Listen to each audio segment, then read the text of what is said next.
Hi, ശരിക്കും ഈ video അധ്യാപക ദിനത്തിലേക്ക് എടുക്കാൻ വെച്ചതായിരുന്നു. പക്ഷേ എന്തൊക്കെയോ സാഹചര്യത്തിൽ എന്തൊക്കെയൊന്നുമില്ല, ഞാൻ തന്നെ കാരണക്കാരൻ ചെറുതായിട്ടൊന്ന് ലേറ്റ് ആയിപ്പോയി.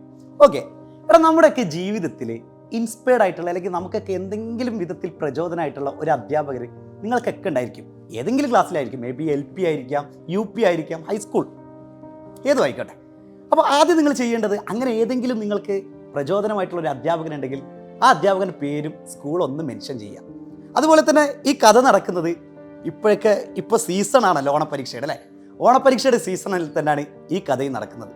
ശരിക്കും നമുക്കൊക്കെ ഓണം എക്സാം കഴിഞ്ഞാൽ എല്ലാ സ്കൂളിലും എല്ലാ ക്ലാസ് റൂമിലും തകൃതിയായിട്ട് നടക്കുന്ന ഒരു സംഭവമാണ് പാരൻസ് മീറ്റിംഗ്.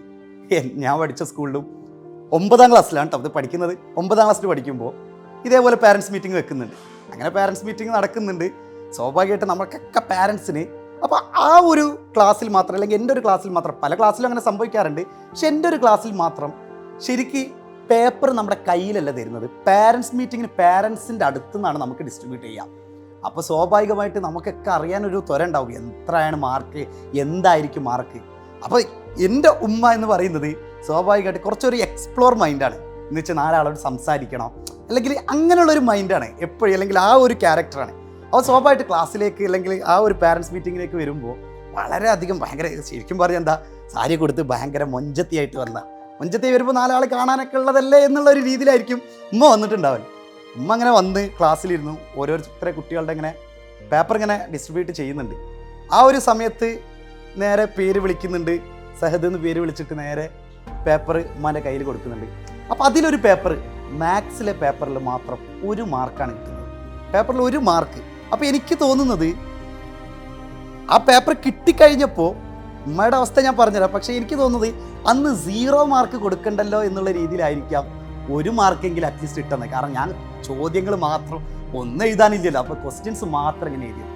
പക്ഷെ ഉമ്മൻ്റെ കണ്ണൊക്കെ ഇങ്ങനെ ഭയങ്കര നിറയാൻ തുടങ്ങി. കാരണം ഇത്ര ആളുകളുടെ ഇടയിൽ ഇങ്ങനെ തന്നിട്ട് ആ അധ്യാപകൻ പറഞ്ഞൊരു വാക്കുണ്ട്, അത് ഞാൻ ഇവിടെ എന്തായാലും പറയണില്ല. എന്തായാലും എനിക്ക് ഭയങ്കര ഒരു ഹെഡ് ടച്ചിങ് ആയിട്ടുള്ളൊരു വാക്കാണ് അന്ന് അധ്യാപകൻ പറഞ്ഞത്.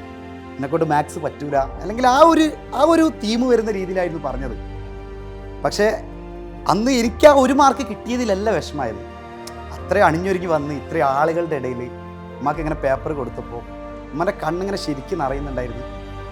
അതവിടെ അവസാനിക്കുന്നുണ്ട്. നേരെ ഉമ്മ വീട്ടിലേക്ക് വന്നാൽ എന്തായാലും അവിടുത്തെ ദേഷ്യം, അവിടുത്തെ വിഷമം, എല്ലാ വികാരങ്ങളും എനിക്ക് പറയുമ്പോൾ തന്നെ ശരിക്കും അത് തൊണ്ടയിടറുന്നുണ്ട്.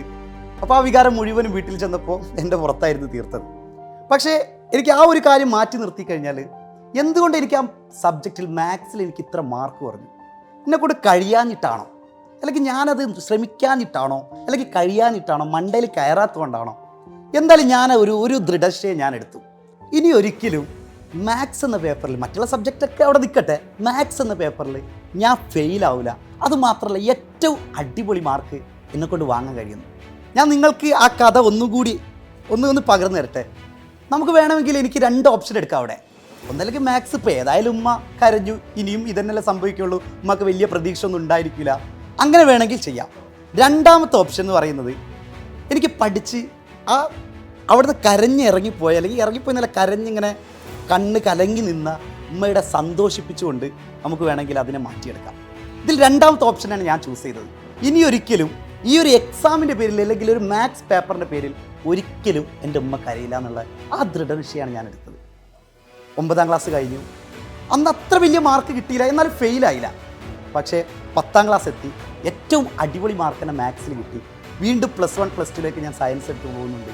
വീണ്ടും അവിടെ മാത്സിൽ കിടിലൻ മാർക്ക് വരാണ്. അപ്പോൾ ഞാൻ ഇതിൻ്റെ തുടക്കം പറഞ്ഞിരുന്നു, എന്തുകൊണ്ടാണ് വീണ്ടും ഈ സയൻസ് കഴിഞ്ഞ് ഞാൻ വീണ്ടും BSc മാത്സ് എന്നുള്ളത് എടുക്കുകയാണ്. വെറും മാത്സ്, 9ാം ക്ലാസ്സിൽ മാത്സിൽ വെറും 1 മാർക്ക് കിട്ടിയ, എന്ന് വെച്ച് കഴിഞ്ഞാൽ മാത്സ് എന്നെക്കൊണ്ട് ഒരിക്കലും കഴിയില്ല എന്ന് വിലയിരുത്തി, അല്ലെങ്കിൽ അവിടെ ആനയിട്ട് അടിവരയിട്ട് പറഞ്ഞ ആ ഒരു മുഹൂർത്തത്തിൽ നിന്ന് ഞാൻ വീണ്ടും BSc മാത്സ് എന്ന് വെച്ചാൽ വെറും മാത്സ് മാത്രം പഠിക്കാം. വീണ്ടും B.Ed എടുത്തതും, എന്ന് വെച്ചാൽ ഒരു അധ്യാപകനാവണമെങ്കിൽ എടുക്കേണ്ട ക്വാളിഫിക്കേഷൻ, അതും ഞാൻ ഏത് സബ്ജക്റ്റാണ് എടുക്കുന്നത്, ഈ മാത്സ് തന്നെയാണ്. ആ ഒരു പ്രചോദനവും എനിക്ക് വളരെയധികം, അല്ലെങ്കിൽ പിന്നീട് അങ്ങോട്ട് തിരിഞ്ഞു നോക്കുമ്പോൾ ആ ഒരു എക്സാമിനെ സംബന്ധിച്ച് നമ്മുടെ പാരൻസിന് ഒരിക്കലും കരയേണ്ടി വന്നിട്ടില്ല, അല്ലെങ്കിൽ നമ്മുടെ പാരൻസിന് ഒരിക്കലും ദുഃഖിക്കേണ്ടി വന്നിട്ടില്ല. ഞാൻ പറയുന്നത് 2 ഓപ്ഷൻ ഉണ്ട്. ഒന്ന്, വേണമെങ്കിൽ അത് ക്വിറ്റ് ചെയ്യാമെന്ന് പറഞ്ഞത്. 2ാമത്തെ കാര്യം, നമുക്കൊരു വാക്ക് കൊടുക്കാം. അത് വേറൊരാൾക്ക് കൊടുക്കുന്ന വാക്ക് പോലെയല്ല, നമുക്ക് നമ്മുടെ മനസ്സിനോട് തന്നെ കിടിലനായിട്ട് അല്ലെങ്കിൽ നമുക്ക് തന്നെ ഒരു ഉറപ്പ് കൊടുക്കുക, ഒരു പ്രോമിസ്. ഞാൻ ഇനി അങ്ങനെ ഉണ്ടാവില്ല, അല്ലെങ്കിൽ ഞാൻ ഇനി അങ്ങനെ മാർക്ക് കുറയില്ല, അല്ലെങ്കിൽ എനിക്കിനി അങ്ങനെ ഒരു 0 മാർക്ക് അല്ലെങ്കിൽ 1 മാർക്ക് എന്നുള്ളത് ഒരു ജീവിതത്തിൽ ഒരിക്കൽ പോലും എനിക്ക് അല്ലെങ്കിൽ എൻ്റെ പേപ്പറിൽ കാണാൻ സാധിക്കില്ല. എന്ത് വേണമെങ്കിലും നിങ്ങൾക്ക് ഡിസൈഡ് ചെയ്യാം. അപ്പോൾ നല്ലൊരു അധ്യാപക ദിനം കഴിഞ്ഞു, എന്നാൽ പോലും അധ്യാപക ദിനാശംസകൾ.